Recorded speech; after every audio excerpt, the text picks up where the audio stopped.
What if I told you that one of the most talented chefs, bakers, and authors lives right here in the town of Westport, Massachusetts? Hope I got the right house. Welcome to I Have an Idea for a Video. Today, as usual, I'm in Westport, Massachusetts, meeting someone who wears many hats. Chef, baker, teacher, mom, and author. And like most great stories, this one starts simple.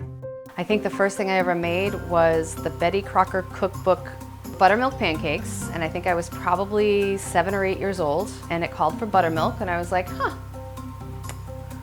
gonna take butter, and I'm gonna take milk, and I'm gonna make buttermilk. And to this day, that is how I make my pancakes. At 7 years old, she wasn't just following recipes, she was already rewriting them. And then things got interesting. Master Chef from Fox came to Boston, and they were looking for people to come on their show. And I decided on a whim to go up to Boston, and thousands of people were there. I kept seeing people leave, and I wasn't one of those that was leaving. And so now there were dozens of people instead of thousands of people.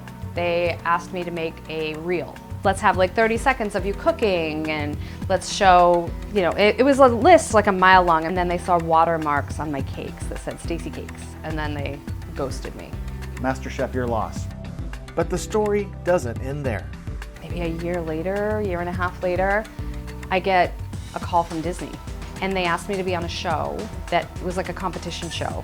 And then we were all set to go on the show. And again, they had us do all the reels. We were all set to go on the show, and then they canceled the show. Twice she was right there, and twice it disappeared. Funny thing is, sometimes not getting picked is exactly what sets you up. I got a call out of nowhere from a publishing company, and they wanted to publish a Portuguese cookbook, so they were looking for someone to write it for them. They gave me a schedule, so that was the thing. It was like, my cookbook was written in 4 months, which was fine, but I had to come up with 75 recipes. No plan, a tight deadline, and 75 recipes to go. It was a good stepping stone to the rest of what I have been doing with cooking and baking.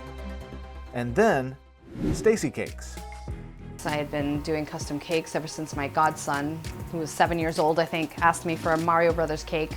So I made him a 2-tier Mario Brothers cake for his birthday way back when. And so from there, I just learned on my own. I was self-trained on how to bake and decorate. Everything I do is from scratch, because if I was gonna do it, I was gonna do it my way. And so I opened a location. And it's not just cake. So I think it's more, to me, like what I'm doing to help that family celebrate their special event. Like, that's always an honor to me. And what's in store for Stacy in the future?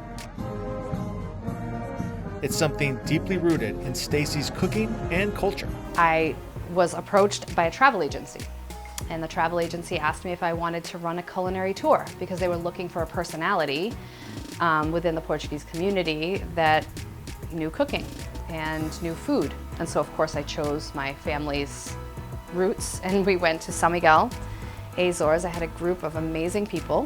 It was everything from wine tours to watching how the tea plantation makes their tea leaves and bags their tea leaves, and everything that is wonderful about Portuguese cuisine. But I think next summer, I'll be picking that up again and showing people around the beautiful island of San Miguel. So after everything, I had to ask, does cooking bring you joy? It does. But more than the cooking itself, it's the reaction of the time that I've put into the cooking for whoever I'm cooking for. Oh, look at that. And when you see someone appreciate that, that's what brings me joy. And that's it right there. It's not about the food, it's about the feeling.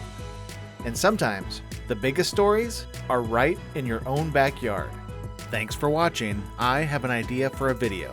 Until next time, keep looking for the story.